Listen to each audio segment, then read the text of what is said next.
और महादेव ने जैसे ही कन्या को देखा, देखते से ही भगवान शंकर ने पूछ लिया माता पार्वती जी से। भगवान शंकर ने पूछा, पार्वती ये कौन है?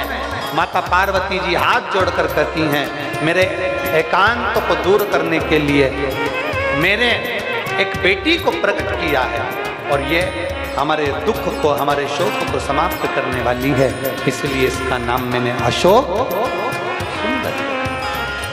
मेरी जीजियों, मेरे बेटियों, मेरे जीजाओं, मेरे भाई माताओं, एक बात बहुत अच्छे से अपनी चित्तवृत्ति में उतारिएगा। बहुत अच्छे पहले समझ लो कि अशोक सुंदरी का स्थान, आप लोगों को तो मालूम है ना सबको, ये जो पीठिका होती है, इस पीठिका में एक देखो, इसको इससे समझो, ये जो पीठिका है, ये पीठिका माता पार्वती जी का हस्त कमल है। इस पीठिका, ये भगवान शंकर का शिवलिंग हो गया। ऊपर से जो जलाधारी में से एक एक बूंद पानी नीचे टपकता है, वो भगवान शंकर की 5 बेटियां जया, विषहरा, शामली बारी, दौतली और देव। और इस पीठिका के सम्मुख में जहां से पानी नीचे गिरता है, जहां से ये जो भाग आगे आके होता है, जहां से पानी नीचे गिरता है, इसके राइट में श्री गणेश जी, लेफ्ट में श्री कार्तिकेय जी, और मध्य में एक मोटी सी, प्रत्येक शंकर के शिवलिंग की जलाधारी में एक मोटी सी बीच में एक लाइन होती है, मोटी सी। वो स्थान अशोक सुंदरी का होता है। वो स्थान अशोक सुंदरी का होता है, उसको अशोक सुंदरी का स्थान।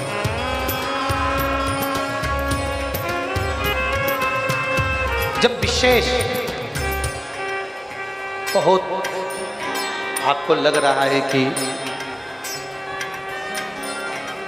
ये कार्य होने वाला नहीं है, और विशेष अगर कोई कार्य, और बहुत समय अगर आपके निकल भी गए हो, बहुत समय आपका लग गया और वो कार्य नहीं हो रहा, 5 बेलपत्र अशोक सुंदरी वाली जगह पर जब आप चढ़ाएंगे, तो ये डंडी का जो भाग है, ये डंडी का भाग जहां से पानी बहता है, जहां से जल बहता है, उस स्थान की ओर इस डंडी के भाग को रखेंगे। 5 बेलपत्र, एक बेलपत्र जब डंडी का भाग हमने इधर कर दिया, थोड़ा समझ लें अच्छे से, जैसे ये जलाधारी समझ लो, एक बेलपत्र अपन ने रखी, डंडी का भाग जहां से जल बह रहा है उस ओर है। दूसरी बेलपत्र हमने उठाई और दूसरी बेलपत्र की डंडी को मध्य भाग की पत्ती पर, दूसरे नंबर की पत्ती, मध्य बीच वाली पत्ती है उस पर, तीसरी बेलपत्र को फिर बीच वाली पत्ती पर। इस तरह से 5 बेलपत्र हमें देवाधिदेव महादेव को समर्पित करना चाहिए। 5 बेलपत्र पर अपनी 3 उंगलियां भगवान शंकर की 5 बेलपत्र पर स्पर्श करें, और 1 लोटा जल भगवान शंकर को पंचाक्षर मंत्र नमः शिवाय, षडाक्षर मंत्र ओम नमः शिवाय या श्री शिवाय नमस्तुभ्यम कहकर जल चढ़ाने की दिशा। हमने पहले भी आप लोगों से कहा, अगर विशेष कोई कामना से हम जल चढ़ाते हैं, विशेष कोई मन की बात है और वो नहीं हो रही, उसके लिए हम जल चढ़ाते हैं, तो ध्यान रखने वाला विषय है, जहाँ से जल बहता है उसके ठीक विपरीत में आप बैठ जाओ। जल उत्तर की ओर जा रहा है, आप दक्षिण में बैठ लो, दक्षिण में बैठकर उत्तर की ओर मुख कर लो, क्योंकि जल उत्तर की ओर जा रहा है।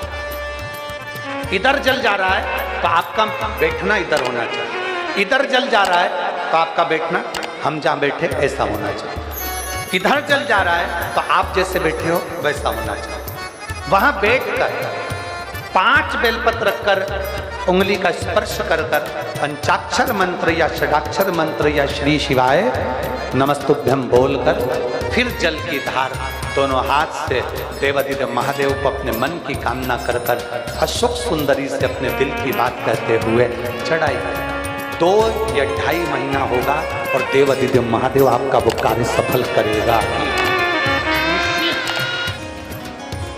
अशोक सुंदरी हमारे दिल की, हमारे हृदय की बात को स्वीकार करना। अशोक कितनी बेलपत्र? जम के बोलो जरा। 5 क्रम से 3 उंगली का स्पर्श, पंचाक्षर मंत्र का जाप या षडाक्षर मंत्र का जाप या श्री शिवाय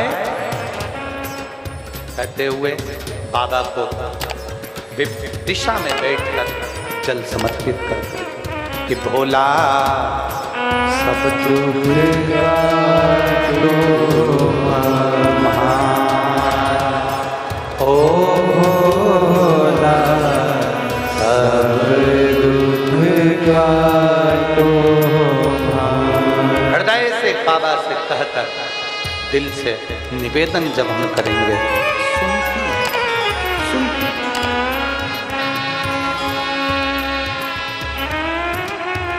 तो मेरा बेटियों से निवेदन,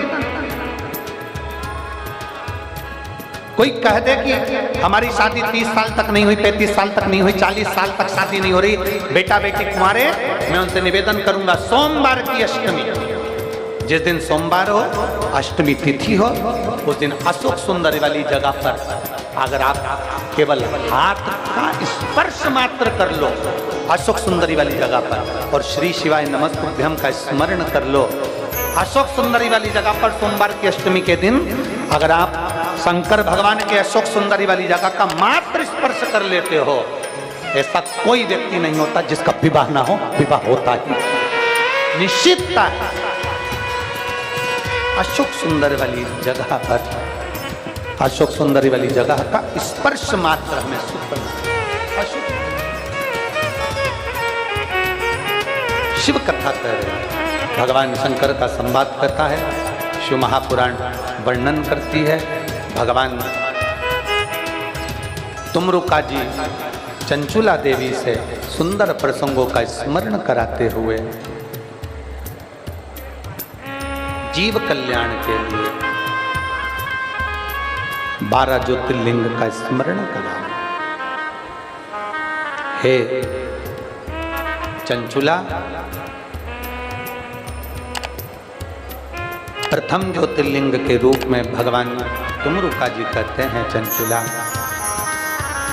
चंद्रदेव को काया का रोग हो गया था। काया के रोग से मुक्त होने के लिए उसने पार्थिव शिवलिंग का निर्माण किया। रेत बालू का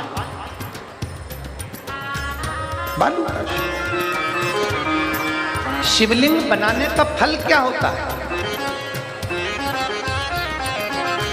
ब्राह्मण